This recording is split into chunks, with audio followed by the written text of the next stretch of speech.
मेरे कातिल ही मेरे मुंसिफ है, क्या अपना फैसला मेरा हक में देगा। नमस्कार, मैं रवि प्रकाश हैदराबाद से एक तेलुगु पत्रकार। पिछले 35 सालों से मैंने भारत की राजनीति को बहुत करीब से देखा है, लेकिन आज पहली बार मुझे बेचैनी हो रही है। राजनीति बदल रही है इस वजह से नहीं, बल्कि इस वजह से कि कहीं भारत का संतुलन न बिगड़ जाए। मेरा एक सीधा सवाल है आप सबसे, क्या उत्तर भारत दक्षिण भारत का भविष्य तय करेगा? मैं फिर से पूछना चाहता हूं, क्या उत्तर भारत दक्षिण भारत का भविष्य तय करेगा?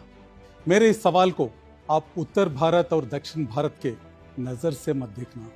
मेरे इस सवाल को आप एक सच्चे भारतीय, एक सच्चे इंडियन के नज़र से देखिएगा और सोचिएगा।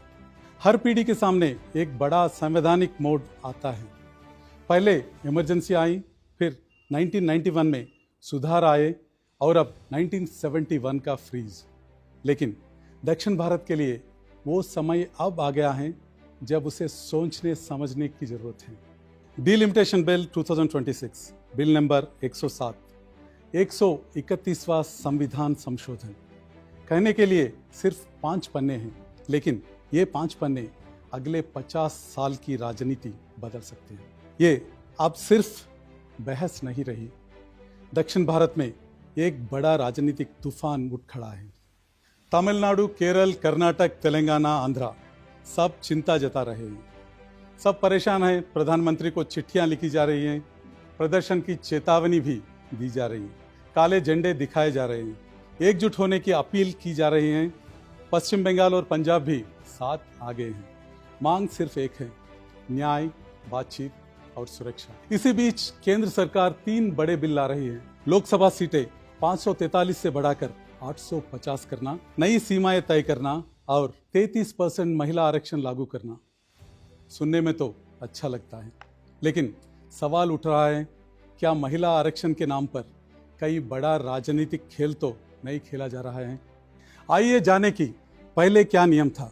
2026 के बाद होने वाली पहली जनगणना के आधार पर डिलिमिटेशन, मतलब 2027 का सेंसस। लेकिन अब कहा जा रहा है लेटेस्ट पब्लिश सेंसस, यानी 2011 सेंसस भी इस्तेमाल किए जा सकते हैं।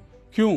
क्योंकि 2027 तक इंतजार करेंगे तो महिला आरक्षण 2031-32 तक ढल सकता है। ठीक है, इस लॉजिक को तो मान लेते हैं, लेकिन सवाल फिर कीमत पर। 2011 हो या 2027 हो, अगर आधार जनसंख्या है तो नुकसान दक्षिण भारत का ही होगा। आंकड़े देखिए, 1971 से 2011 तक दक्षिण भारत की आबादी बढ़ी 11.7 करोड़, सिर्फ उत्तर प्रदेश की आबादी बढ़ी 11.15 करोड़, लगभग बराबर। अब इसे सीटों में बदलिए। आज दक्षिण भारत की हिस्सेदारी 24.3% है, बाद में हिस्सेदारी 20% तक गिर सकती है और उत्तर भारत की हिस्सेदारी 33% से बढ़कर 38% से ज़्यादा हो जाएगी। ये बदलाव नहीं है, ये सत्ता का ट्रांसफर है। तमिलनाडु लगभग 11 सीट खो सकती है, केरल, कर्नाटक, तेलंगाना सब पर असर पड़ेगा। उत्तर प्रदेश और बिहार और मजबूत होंगे। इतना सब होने के बाद क्या कोई सुरक्षा है? नहीं, कोई गारंटी नहीं, कोई लिमिट नहीं, कोई फॉर्मूला नहीं। 1976 का फ्रीज एक सुरक्षा था, अब वो भी खत्म। लेकिन सबसे बड़ी बात, सरकार को सुरक्षा देना आता है। क्लास 7 में दिखता है। कुछ राज्यों के लिए स्पष्ट गारंटी दी गई है, लेकिन दक्षिण भारत के लिए कुछ भी नहीं। ये गलत नहीं है, ये फैसला है। अब आएगा डिलिमिटेशन कमीशन, केंद्र सरकार बनाएगी।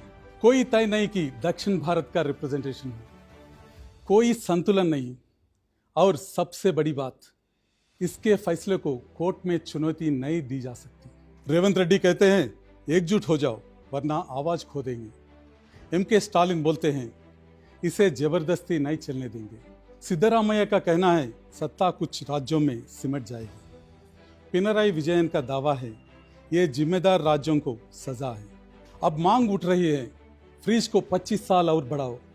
मैं हैदराबाद का एक तेलुगु पत्रकार हूँ और ये बात मैं सिर्फ एक राज्य के लिए नहीं, पूरे दक्षिण भारत के लिए कह रहा हूँ। भारत को तुरंत ध्यान देना चाहिए, ये डीलिमिटेशन नहीं है, एक राजनीतिक सजा है। जनसंख्या नियंत्रण करने की सजा, शिक्षा में निवेश करने की सजा, देश की बात मानने की सजा। दशकों तक दक्षिण भारत ने जिम्मेदारी निभाई, मानव संसाधन बनाए, सिस्टम मजबूत किया, देश की अर्थव्यवस्था को आगे बढ़ाया, और अब इनाम संसद में कम आवाज। सोचिए, जो राज्य बेहतर चले उन्हें किनारा किया जा रहा है। ये संघवाद नहीं है, ये असंतुलन है। सच बताइए, दिल पर हाथ रखकर कहिए, दक्षिण भारत ने क्या गलत किया? नीति मानी, जनसंख्या नियंत्रित की, शिक्षा में आगे रहा, विकास किया, सब सही किया, और नतीजा कम ताकत, कम रिप्रेजेंटेशन, कम आवाज। अगर ऐसा ही चलता रहा, ये सिर्फ डीलिमिटेशन नहीं होगा, ये भारत के संतुलन को बदल देगा। ये सवाल है न्याय का, संघवाद का और भारत की आत्मा का। ये आपका संवैधानिक पल है, संविधान की रक्षा करने का वक्त है। जय हिंद, जय भारत।